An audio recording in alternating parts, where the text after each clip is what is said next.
நெல்லை மாநகராட்சி மக்கள் குறை தீர்க்கும் நாள் கூட்டம் மேயர் PM சரவணன் தலைமையில் நடந்தது.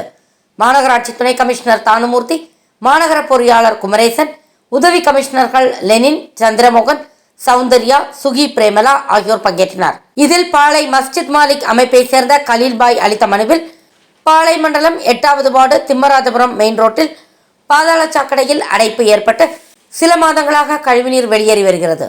இதனால் துர்நாற்றம் வீசுவதோடு வாகன ஓட்டிகள் சிரமத்திற்குள்ளாகி வருகின்றனர். மேலும் கோட்டூர் மெயின் ரோடு மின்மாற்றி அருகே பல மாதங்களாக குப்பைகள் அள்ளப்படாமல் மலை போல் குவிந்து காணப்படுகின்றன. எனவே அங்குள்ள குப்பைகளை அகற்ற நடவடிக்கை எடுக்க வேண்டும் என்றனர்.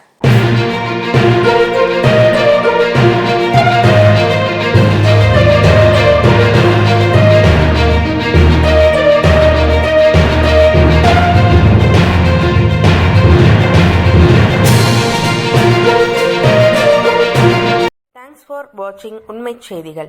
நெல்லை செய்திகளை உடனுக்குடன் தெரிந்து கொள்ள சேனலை சப்ஸ்கிரைப் பண்ணுங்க, லைக் பண்ணுங்க, ஷேர் பண்ணுங்க.